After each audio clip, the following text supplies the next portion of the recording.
We're finally here at the eventful chapter 6. This arc had a lot of potential to be longer, but we'll try to keep it to a minimum. In between chapter 5 and 6, we'd have a focus on Makoto training to fight without the Stormhammer attack, and eventually facing off against North Korea. Since they'd have the controversial appeal, we could have also included the possibility of cheating.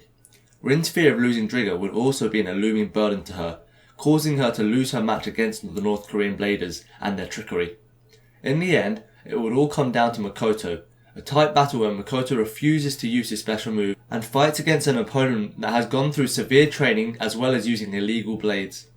Ultimately, Makoto would end up on top against all odds despite foul play and extremism, finding respect amongst different nations as not even the most disliked team or people are all rotten to the core. But since we're pressed for time and resources, you'll have to imagine this happening off screen. But now that we have that out of the way, we'll start. Chapter 6. The Mysterious Mose. It starts off with the depressed looking blader from the previous chapter, parking his donkey outside the Asian Dome and walking over with a bag over his shoulder. The second scene will be the BBA Legacy team discussing the progress made by Makoto after the North Korean battle, all accumulating to them deciding to go over to watch the White Tigers battle, since Makoto wants to keep track of how far he has to go until he reaches Tai's level. Lee walks down the stairs and sits next to Ray and the rest of the White Tigers and waits for the battle to start. Lee speaks. So this is it then. This is the year we'll pick the successor. Ray sits calmly. Your son Tai has become really strong over the years. You must be very proud. Lee looks at him. The entire team has gotten stronger and Kevin's done a great job coaching them. Too bad Rin isn't with them anymore. She's strong too. Mariah leans forward. Shh! They're about to start. The DJ takes his stance and comments. Let's all give a warm welcome to the long reigning champions, Asia's pride and joy, the White Tigers. Tai and Chow walks first and Coach Kevin trails behind them to thundering cheers and applause. The BBA Legacy team walk down to claim some seats. Makoto says, I can't wait to see what moves Tai has in store for us. Kenny walks ahead and sits down answering. Don't get your hopes up. It's still very early and there are chances it will end very quickly. The DJ swings his arms to the other side. And now, the challengers. Team Taiwan! Two guys run out wearing festival-like outfits and masks, one of which is colourful and smiling, the other one which is angry and kind of demon-like. They jump up gracefully to their side of the stadium as Tai and Chow walk there calmly, clearly unimpressed. Tai smiles cockily. This is a tournament, not a folk festival. Chow smirks. The guy with the smiling mask answers. Hear that, Young? They don't like to party. Then he brings out a very old-fashioned launcher. Young in the angry mask drops his blade from the sleeve by moving it, making it fall into his hand and responds. Let's get the party started then. What do you say, Neza? Tai and Chow raise their launchers, Tai thinking, there sure are plenty of weirdos at this tournament. Makoto observes Team Taiwan's blades. They aren't even HMS blades. Looks like this will end quickly.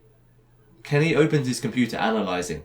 The DJ raises his hand and announces, Ready, set, 3, 2, 1, let it rip! They scream as they rip their blades intensely.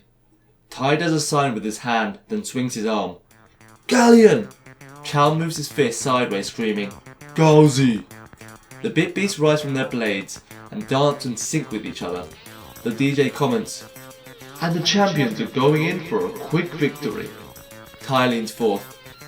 Unlike you, the White Tigers don't party until after the battles are won. Go Galleon! Zhulong! Young calls out, sending his bay away as the White Tigers aim for Neza's blade. Tai speaks with great confidence. You'll be the first to go. Galzy and Galleon strike into him, then smack him around between them. Phelan, retreat! Neza backs his bay away. Galleon and Galzy chase after him as Tai screams, You're going nowhere! Galleon builds up some sparks for his special attack. Young glares with glee. Got you! Zhulong! Zhulong charges forth, striking into Galzy, making it fly back, nearly getting a stadium out, sliding in again with haste as Chow calls out, What? Tai continues his attack against Neza's blade, summoning his special attack. Black Thunder! Ultimate lightning! Then Neza suddenly swings his arm to the sides, summoning a feathered dragon bit piece while screaming, Phelan! The Phelan faces Galleon head on, and the feathered serpent-like dragon fights it out against Galleon. Don't you just love it when you find a worthy opponent? Neza says mockingly. Tai sweats in great surprise thinking, this clown can really fight back. The DJ calls out, looks like the Taiwan team are not to be counted out just yet. Jung raises his fist into the air screaming, Zulong! Out of the bay he summons a fire-based Chinese dragon that circles around them with great elegance. The Zulong Bay strikes forth, hitting Galzi again and again, making it wobble. The BBA team is stunned as Makoto rises up saying, I can't believe it! Team Taiwan is dominating the entire match! Kenny is getting worried. It's been a long time since I saw anyone this powerful without using the HMS system. Neza takes up 2 Chinese hand fans with dragons on them and releases them. He assumes a battle stance. Let's see you celebrate. After this! Ray watches with great concern. This is bad. Galleon and Phelan fight against each other equally as Chao is being knocked around. Tai turns to him, giving him a lecture. What are you doing, Chao? Fight back! I can't! Chao struggles with all his might, answering, he's too strong! Galleon! Tai yells to send Galleon back to save his friend from the powerful Zulong, only to be struck back landing far away. Tai calls out, no way! The dark masked Jung glares at Tai with wicked eyes. Your destruction will be our celebration, White Tiger. Lee rises up furiously screaming, come on Tai, that's not the extent of your power, get back into it! Tai glances at Chao. Let's do it together. Chao nods. Agreed. Phelan circles around the edge of the stadium, studying the situation as Galleon and Galzi attack Zulong with all that they've got. Do it, Galleon! Rip him to shreds! Tai calls out as Chao screams, Go Galzi! Bear axe! They manage to strike Zulong back, after which Phelan slides down beside it, circles around his teammate, and 2 White Tiger blades move back to the centre when Jung says, It's high time we taught you next generation, White Tiger scum, the true power of the Red Fang clan. Tai and Chao look awestruck. The Red Fang clan? Rin stands up with a look of fear. That's impossible! The entire White Tiger clan gives off expressions of shock. Did he just say Red Fang? Lee adds with a hint of worry, as Ray bites together, seeming to hold in a great deal of fury. Tai screams in desperation. Get ready, Chao! Breeze temper! Lisa says as he swings his fans, creating a hurricane around Zulong, with Phelan spinning around him. Jung opens both of his hands with flames inside of them. Flambeau temper! He slams his paws together, putting out the flames in his hands. As he does that, a ray of flames appears throughout the Phelan hurricane. Rin jumps from her seat. What's going on? Fire hurricane attack! The 2 Red Fang team members shout as a massive twin hurricane of flames charges forth towards the White Tigers. The 2 dragons dancing in the sky before going down for the kill, taking out the 2 champions with a huge blast that cracks the stadium and sends both Tai and Chao to the floor as they scream in pain. The 2 blades lie on the ground glowing with heat as the Red Fang catches their blades and walks away calmly, with Jung giving the final statement. Don't think this is over, White Tiger. They head towards the corridor as he finishes. Our battle has only just started. The DJ screams out in amazement. I can't believe it! The champions have been knocked out in their very first battle of the tournament! What an incredible turn of events! Jung and Neza step into the shadows of the corridor. A mysterious unseen character greets them from the darkness. Well done. The master will be very proud. Gao watches the White Tigers on the floor in horror, stating, What the hell just happened?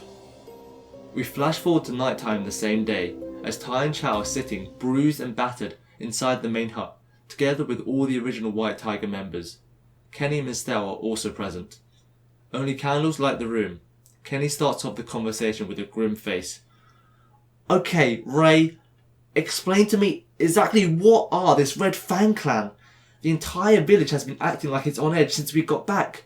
Just who are they? Ray looks on silently and Tai speaks up. The Red Fang tribe were once arch enemies of our clan in ancient times. They are a common theme in our legends and songs, where it's said they could turn themselves into half-human, half-beast monsters, and it's even... Tai! Ray interrupts angrily.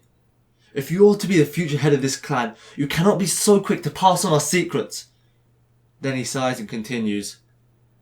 But I guess we have no choice but to tell you at this point.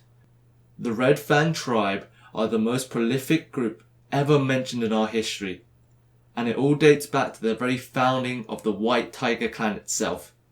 That was originally called the Fang tribe, until adopted and reformed by our founder Jian Bing. An image of the statue of Jian Bing is shown inside the temple as Ray is talking.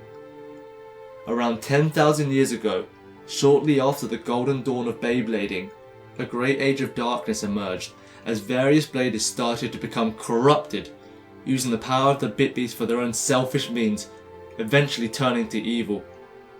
Jian Bing saw this change in the art he had helped to bring the world, and believed that in order for the art of Beyblading to remain just, Beybladers must journey inwards to find balance within themselves, not to fall to temptation. He believed this was impossible to do without secluding yourself from the world and its flaws, which is exactly what he did. The mighty Dragon King, which ruled the Fang tribe at the time, saw a great revolt among his people, whom sided with the spiritual teacher Jian Bing and chose to follow the path of the White Tiger. An image of the people leaving the king is shown as he continues. The White Tiger tribe was thus formed with the belief in isolating yourself from evil. Meditation and learning was the only true path to be a true blader, not giving in to the power the bit beast presented. That's why the White Tigers made the decision to live separated from the rest of the world for so long. We harnessed our skills over thousands of years, many of our techniques being passed down from Jian Bing himself. The cat scratch, the crazy monkey, the bear axe, dark thunder, and even the tiger claw all originated from him. Kenny rubs his chin. That does make a lot of sense. I've heard about Jian Bing from my research. He's the earliest blader on record. But that still doesn't explain the Red Fang. Ray continues. I was just getting to that. Originally, the formation of the White Tigers was accepted by the Dragon King, as he left with his Red Fang elite guard following him. But after a while, his masked army returned, hell-bent on the White Tiger's destruction. The Red Fang had set it up as their goal that the world can never be at peace until they controlled all of the world's bit beasts. They had become one with the dark corruption that Jian Bing had warned us all about, and eventually led him to his death. An image is shown of Jian Bing travelling away.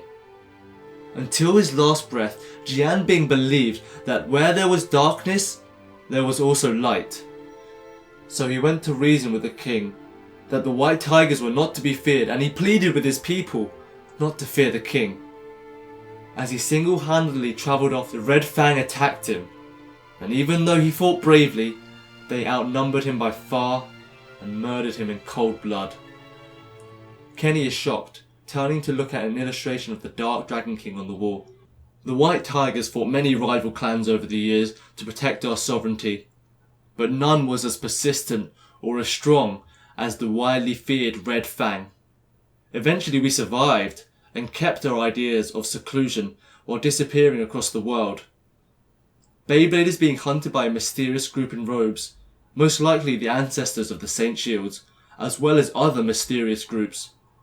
We managed to keep our traditions and remain as bladers, even after it was wiped out completely. But the Red Fang proved to be extremely persistent with their assaults against the White Tigers, thus endless amounts of our blood has been spilled on their behalf throughout history. Lee speaks in a serious voice. We should have known. The defeat was merely a delay. Ray turns towards Lee in full fury. Those kids are not the Red Fang! Lee raises his hands in defense. Easy, Ray. I know it's unlikely, but we must at least consider the possibility that... Kenny, I think it might be best that we leave. Mariah interrupts and gets up calmly, while Kevin and Gary stare at her. She continues, "Most of these stories are passed down from generation to generation through word of mouth. Much of it is secret even to us white tigers. Tai and Chow may stay, since they were the ones who faced these so-called red fangs. Even so, the rest of this conversation is best left to the council." All non-council members get up, heading for the door. Kenny seems a bit surprised by Ray's outburst of anger, and turns around saying before he leaves, "Don't worry, Ray. I will never reveal the secrets of your clan." Mariah pushes him to make him move faster. Ray looks down with a hint of sadness, not answering before they leave. This confuses Kenny even further. Kevin, Gary and Miss Dale walk past them, while Mariah drags Kenny off to the side, with Kenny asking, "What's wrong with Ray? I've never seen him like this." Mariah puts her hand over his mouth and whispers, "Shh. This is a very sensitive subject, not only for the village, but for Ray as well." Kenny whispers carefully, "But why?" Mariah gets a very serious look. "Many years ago, when Ray was very young, we faced the last attack of the Red Fang on a silent night like this one. They stormed the village and killed everyone in sight indiscriminately. They were extremely powerful, and most of the village was destroyed. The only way we managed to win was through the sheer advantage of numbers." A flashback is shown of a very young Ray standing over two dead bodies crying. Ray lost both his mum and dad in that attack. They were killed before his very eyes. Luckily, he was too young to remember much of it, but I think it still affects him somehow, even if he chooses not to talk about it. Kenny is stunned. "I had no idea!" Mariah continues talking as images are shown. "What's more, most of the village think Red Fang ended on that very night, but it's not true. It's a very well kept secret that 3 people were said to have retreated after that massacre. Ray knows that better than anyone, because he was the one here that last saw them." She turns around, starting to walk away. "I probably shouldn't have told you that, but I think it's important you make sure your team is on guard. Also, I trust you to keep an extra eye on Rin. Make sure she's safe." Kenny looks at her walking away, while he's a bit spooked thinking, and here I was, expecting a normal tournament filled with fun, ordinary little bay battles. Then this happens. From behind the corner, Rin leaves after eavesdropping. Then we move to after she's told her teammates inside the hut where they are sleeping. "So that's how it is." Gal lays down and comments calmly, picking up his blade, looking at it. "I wonder if they have any interesting, ancient Beyblading techniques." Makoto hides his face in the pillows. "Man, these Red Fang guys sound creepy." Rin adds with a serious face, "The original Red Fang? Yes. We've no proof thus far that these 2 are the real deal. For all we know, it might only be these 2, and they seem no more but a bit stronger than Tai and Chow. But we still got to be on the safe side. I've set up a trap outside just in case." Rin finishes, as an image of a net trap is shown. At the same time, the mist lays thick, and the full moon shines down brightly over the nearby white tiger gravefields. There's a white figure standing on top of one of the gravestones. It's a girl in white, her clothes old-fashioned and her eyes staring with an empty gaze, a mask in the shape of a beautiful face expressing no emotion at all. She stands there like a ghost in the night, staring. Inside the mist, footsteps are walking slowly, eventually revealing a silhouette of a blader with the depressed face, wearing his hat and the bag over his shoulder. He eventually walks ahead past the ghostly figure, lowering his hat as to not look directly at her. "Good evening." The ghostly figure does not answer or move, but only looks at him with those cold, staring eyes as her clothes flow in the wind. The guy in the hat raises his head and keeps on walking without a word. At this point there were ideas about expanding the chapter to include Rin having a nightmare about the white tigers being wiped out, but it's not something that would have to be included it would just be a nice sequence. Anyway, as morning arrives, the team wakes up. They find the trap has been set off and they go out. Inside the net hangs the guy with a depressed expression sleeping with his hat on the ground. Rin, Gao and Makoto look really confused. Gao adding, "What the?" Makoto asking, "That's not a red fang, is it?" Rin is confused. "I'm not sure. But if it is, they sure aren't what they used to be." Gao gets up and cuts down the rope from the tree, waking him up harshly as Rin raises her launcher at him. "Who are you? And what are you doing here?" "I'm nobody. Kind of." The guy raises his arms in defense. "Nobody of importance, at least. I was just out on a nightly stroll, when suddenly I got caught in this brilliant trapping device. You should seriously tell whoever put it here to set up warning signs before someone gets caught in it." Makoto is amused. "Wait, you mean you were out here the entire night sleeping in that thing?" The guy looks at the sky, not answering, but instead rants while rising up, putting his hat back on. "What a nice day we're having. Too bad I'm here ruining it for you. I should probably leave." Gao jumps down, blocking his path, and Rin stops him suspiciously. "Not so fast." The guy raises his arms in defense again with the same droopy expression. "Easy, easy." Makoto comes to his defense. "Come on guys, don't be so hard on him. He seems pretty nice." He throws a glance at Makoto. "Honestly, a nicer person than me? You could probably find one even in the deepest, darkest pits of hell." Rin points at him accusingly and screams out in fury. "Aha! He's confessing!" Gao speaks in a mad voice. "He could be a spy from another team." The guy looks on with that droopy face, reaching out his hand. "You're right in calling me an extremely dishonest person, but I'm also horrible at keeping secrets, so I'll confess. My name is Mose. Nice to meet you all, though I'm sure the feeling is not mutual." Makoto shakes his hand happily, laughing. "Mose? That's the second silliest name I've ever heard." Mose stands stiff with that depressed face as he answers. "I'm really surprised you found someone with a sillier name than mine." Makoto points at him, continuing to laugh. "This guy's funny."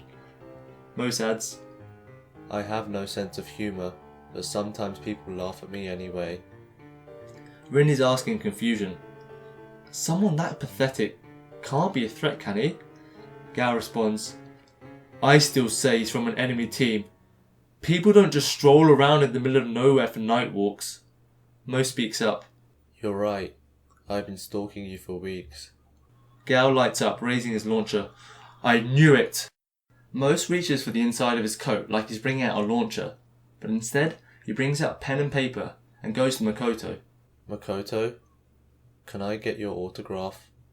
He opens up his coat, revealing a Go Makoto shirt with Makoto's face painted all on it, while he still wears the same bored expression, commenting, "I've been your biggest fan ever since I saw your fight against Gao. I've been living in the forest, living on roots and pine cones, ever since you got here, constantly believing I'm unworthy to even stand before such a superior blader." "Come on, what kind of a moron would believe that stupid story?" Gao adds, as Makoto shines up to sign the autograph in an instant. "I can't believe it! My first fan!" Rin and Gao's jaws drop to the ground in Makoto's stupidity. "Let's get a selfie too," Mo says unexcitedly, putting his arm around Makoto, lifting his cell phone, taking a picture looking all bored and depressed, while Makoto smiles and shines like the sun. In the background, Rin and Gao jump up in fury, screaming up in sync, "We're not buying it!" Makoto adds, "Don't listen to them, Mose. They're all just jealous they don't have any fans." Gao screams angrily, "As if!" Rin looks down sadly and thinks, some fans would have been nice. Suddenly, Kenny comes around the corner, and Makoto quickly hides Mose in the bushes.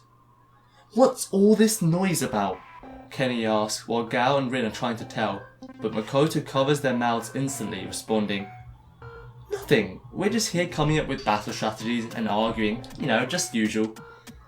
Kenny smiles, seeming tired after such a long night. "Oh, that's great. Don't be at it too long." He hands them a paper. "Here are the training schedules for today. Good luck, kids." Makoto waves.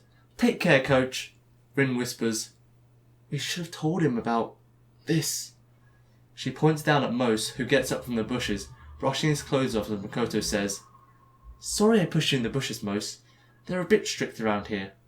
Mose answers, "It's okay. It's better than I deserve." Gal glares at him. "You can say that again." Mose answers, "I don't think I'm capable, but I'll try. It's better than I Makoto interrupts him with laughter. "Now you're being funny again." Mose comments, "See? I couldn't do it. I can't do anything right." Makoto adds, "Hey, Mose, why don't you stay the day and watch us train? I can teach you all my techniques. It'll be fun." Rin and Gal yell out together, "No way!" Mose answers, "I'd like to argue that fact that it'll be fun since I'm a horribly boring person. But since I'm of no use anywhere else, if you insist on me staying, then I'm going to have to take my time to convince you to throw me out and chase me away." Makoto laughs out loud. "Look how funny he is." Makoto puts his arm around him and walks away saying, "This is going to be the best date ever."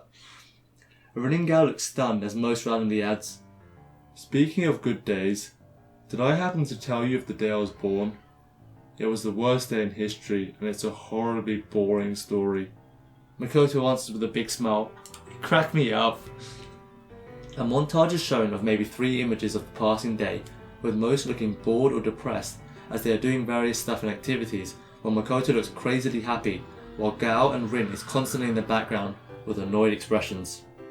As time approaches the evening, Mose stands with his bags, ready to leave. "Well, I better go now, before word catches up with me and some angry crowd of people I've angered come to murder me." Rin is exhausted. "As long as I don't have to hear any more stories about your failed life." Gal feels suspicious, thinking, "Who does this guy think he's fooling? There's no way even 1/6 of the horrible events he's described could have happened to one and the same person." Makoto brings up his Beyblade smiling. "Very funny, Mose, but you can't leave until you battle me." Mose looks on in surprise. "I was going to ask, but I was pretty certain you were going to say no because it would be a real waste of your time, and I don't know any blader on this planet that could be more horrible than I am." "Oh, come on. You can't be that bad. You look tough," Makoto adds. "There. I think looks can be deceiving, but since you insist, I hope you'll beat me quickly, because your time is precious to me," Mose answers. "You're like the nicest guy ever." Makoto seems flattered as he walks up to the dish. Mose stumbles along to the other side and brings up his own blade, covered in dirt so you can't really see it. "This is my Beyblade. I forgot its name, but I found it in the dirt when I was a kid. It's really nothing special." "You could have at least cleaned it since then," Rin points out as he puts it on his most simple looking launcher. Mose scratches his head. "You're right. I don't know why I didn't think of that. I must be really stupid." Kenny shows up behind a building and hides quickly, thinking, "What's going on? Makoto is battling some stranger? What's he doing here?" He opens up his laptop with a concerned face. "I better analyse this." Makoto laughs as Gal watches with a serious expression and thinks, "He's hiding his blade? But why?" Gal turns to Makoto and calls out, "Makoto! Try to finish him quickly!"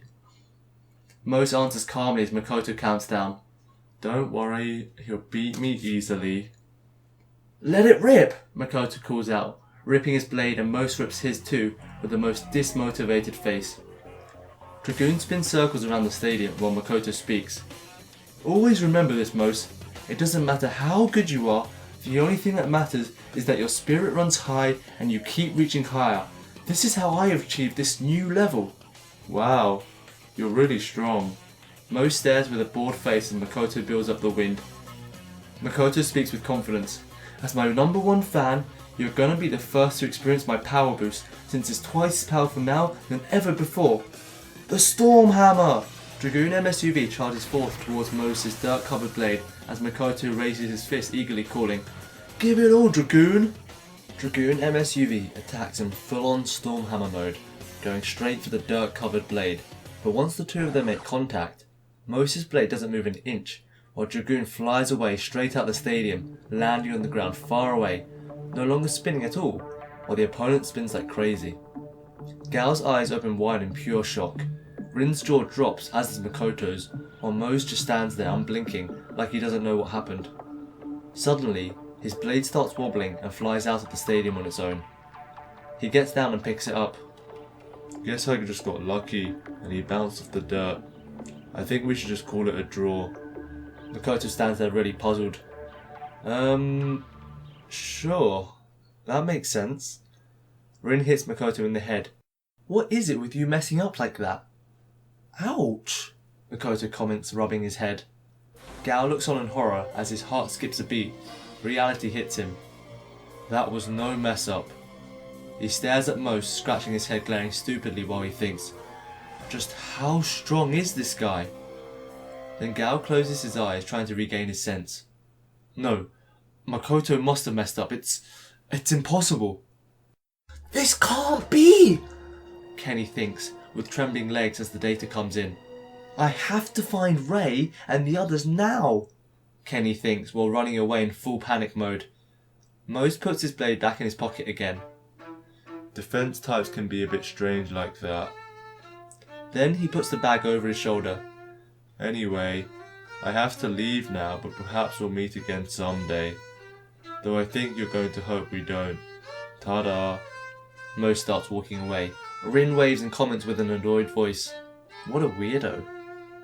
I don't trust that guy, Gao says, wearing a dead serious face. Makoto waves happily.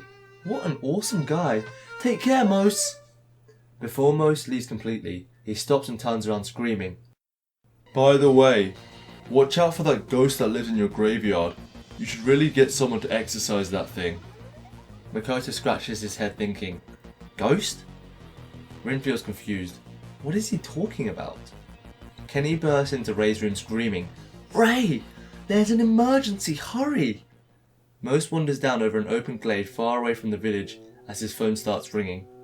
He answers calmly, Mr. Skelton, sir. Skelton responds cheerfully, Hey, if it isn't my #1 killing machine. How have you been, kid? Horrible. Mose responds with an unenthusiastic face. Skelton laughs. That a boy. How did your mission go? Did you have fun? Mose answers with the deepest dismotivation. Whatever you plan to do with them, do it quick. I haven't a clue why you sent me on this snorefest. These brats aren't even worth the 3 seconds it'd take me to bury them, so why send me? Just for a stupid power assessment. It will all be revealed in due time, my young apprentice. Besides, I couldn't think of anyone whose judgment I trust more. Skelton answers, then changes to a tone of worry. Wait, you didn't kill any of them, did you? Mose answers. Not yet, but I was really close to snapping the neck of that Makoto kid. I have never met a bigger idiot in my entire life. When suddenly a voice calls, Let it rip! From the distance, and a blade flies up landing before him. It spins furiously, making the trees bend in the distance. Mose looks on unimpressed. Sorry, sir. I have to hang up. He turns around and in the setting sun stands Ray and Kenny as Mose finishes his sentence. There's a minor nuisance. They are standing on top of a large hill, looking down at him as Skelton finishes. Remember what I said. No blood. Bye. Mose hangs up on him, then glares up at his opponent. I'm surprised. I thought the world-renowned Ray quit Beyblading a long time ago. Ray smiles daringly. This is more of a test than a battle. Don't you think you're up to it? A test, huh? Mose smiles for the first time ever, looking kind of creepy with the wind flowing through him. At the same time in the village as the sun is starting to set, the ghost-like figure appears suddenly on top of one of the tallest buildings, staring down menacingly on the shocked BBA Legacy team. Makoto gulps. A ghost, he said? Gal bites together. That's no ghost. Look at the mask. That's a red fang. The figure brings up her launcher, speaking eerily. There's only one reason for me to be here, and you know what it is. She fixes her eyes at Rin. Don't you white tiger scum. Go Drigger! Rin sends Drigger straight out, summoning him instantly, going for the ghostly figure. The ghostly figure launches her blade at high speed, and they clash mid-air, ending with Drigger flying away to the ground after the encounter. Rin seems mad and Makoto looks at her in surprise. Rin? The intruder speaks calmly and without emotion. Don't be so impatient. You will all be dealt with in due time. She calls out, and her blade strikes into Trigger, catching Rin off guard and grinding it over the dirt, then sends it crashing hard into a nearby building as Rin screams out in shock. Trigger! Trigger breaks through the wall and then Dronza comes flying down from the sky with the bit fully released. Cross her, Dronza! Arda arrow! Dronza strikes down in flames as the girl raises her arm instantly. Longma! Makoto's eyes open wide as the light shines up the entire area. What's going on? The light comes from a bay and sends the entire team flying back. At the glade, Moses rips his blade saying, Since you're so kind as to come out of retirement just for me, you might as well give me your best. Ray gets surprised. You're going to regret those words. Ray raises his arm calling out, Go Trigger! Full force! Trigger MS strikes into the opponent and they clash hard with a massive wind wave from the impact. It paves away the dirt from Moses' blade, but it still didn't move an inch. Ray is instantly taken aback. No way! Kenny studies his blade in slow motion thinking, This can't be! Even without the trigger bit, Ray should... In the village, Makoto has also ripped his blade, sitting on his knees in exhaustion, with both Rin and Gao knocked down behind him and their Beyblades are wobbling before them. The masked intruder stands up unaffected. Is that all you've got? Makoto suddenly starts laughing as he's struggling to rise. What's so funny, foolish one? The intruder asks. Do you like suffering or something? I like it when I find a strong opponent to beat. Makoto puts his foot down harshly. Rin looks up. Makoto? Gao struggles to rise. Damn show-off, we need help now. This girl is too powerful. Stay out of this, guys. I've been waiting for an opponent like this one, Makoto says as he gets up entirely. That's the only reason I trained so relentlessly. He screams furiously into the sky. Dragoon! Dragoon is unleashed from the blade in all its glory. As the smoke clears from the broken buildings, it is revealed her bit beast is a longma, which is a mixture between a dragon and a horse, straight out of Chinese mythology. The intruder says, Finally! Dragoon! We've been searching for him. I'm surprised that nobody like you has the power to wield him though. You'll see I'm full of surprises. Makoto wipes the blood from his mouth as he looks on in determination. And you better get ready for what's coming to you, masked girl. Dragoon starts spinning around in circles, gaining traction. You guys robbed me of my chance to fight Tai, and now you're gonna pay for that! Storm Hammer! Dragoon strikes forward, full force, facing off against Longma, as the bit beast is baring its fangs, the blade striking hers away. Makoto smiles. I knew my Storm Hammer still had the punch. Rin rises up behind Gao and watches in surprise. Makoto turns back and calls to them. Don't worry guys, I got this! They send their blades back to their hands and start running.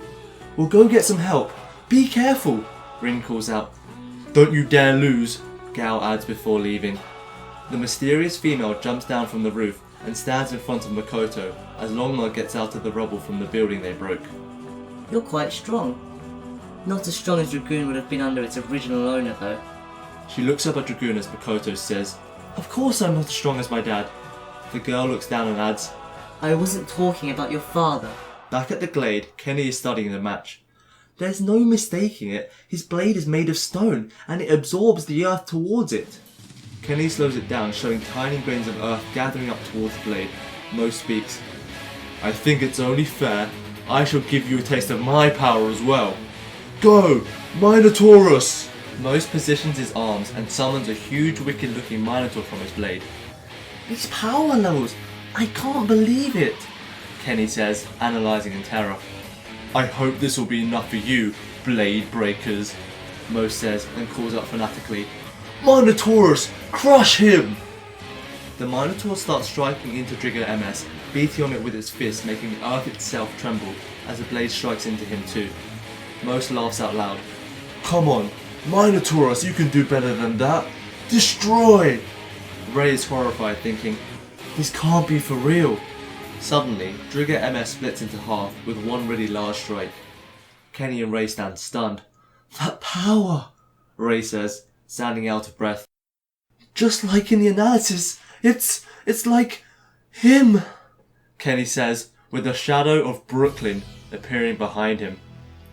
Minotaurus disappears back into its blade and flies into Moses' hand as he speaks with a dismotivated voice. Even without your bit, I was sure you'd be stronger. What a disappointment. Kenny calls out in a demanding voice, "Who are you? Bladers with that kind of power don't just appear out of nowhere. Only once has someone with such raw talent appeared, and not in a million years could that happen twice in a single lifetime." You're talking about Brooklyn, aren't you?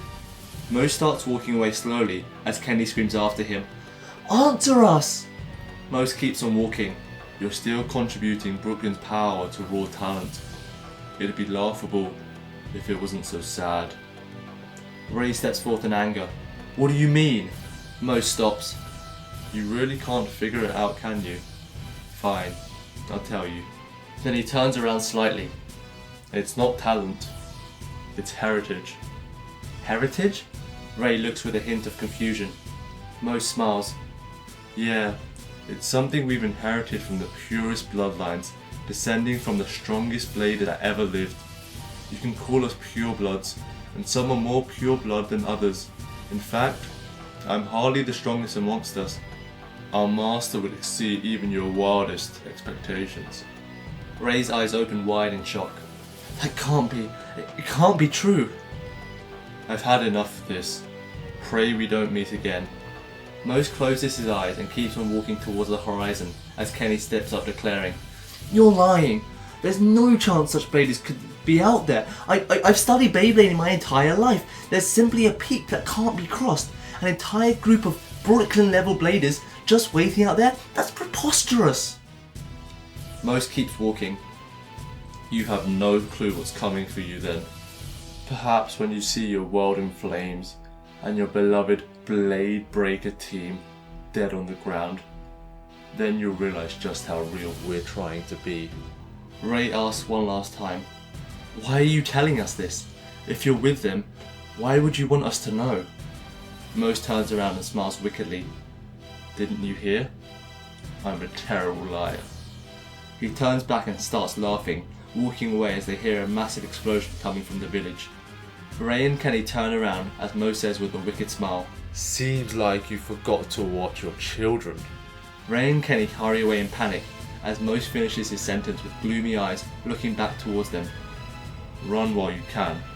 Sooner or later the reality of what's about to happen is going to catch up with you. Makoto calls out, "You liar! Like I'd believe that. Dragoon has been in the family for generations." Longmo is biting into Dragoon's throat as the blade pushes Dragoon MSUV away. The girl says, "Impudent child, believe whatever you want. Dragoon belongs with the Red Fang, Her eyes look on with a frightening glare. and he's coming back to his rightful owners." Longmo pulls Dragoon by the neck as Makoto calls out, "What?" The girl calls out, raising her arms. Longma, take him. Longma strikes Dragoon down with a huge bang into the ground. Then Dragoon is pulled along into the Longma blade as Makoto reaches after him in horror. "Dragoon!" Dragoon and Longma disappear into the strange woman's blade as Dragoon MSUV rolls up, unmoving and bitless, towards Makoto, who falls to his knees, breaking down in tears, screaming in panic, "Dragoon! This can't be happening!" The girl throws a card to his feet. My name is Xia Yu, leader of the Red Fang team. Remember it well. The mysterious Xia Yu disappears as she's interrupted by a reinforcement bladers approaching, as well as Ray and Kenny. Makoto is crying, looking at his blade with the empty bit chip in despair, then screaming up into the darkening heavens, "Dragoon!" So that's the end of this chapter. I hope you enjoyed it. If you did, make sure you like and subscribe. And also, if you're looking to contribute to this project in any way, please check out the Bay UK Development Group. We're always looking for more narrators, writers and artists to help with the project.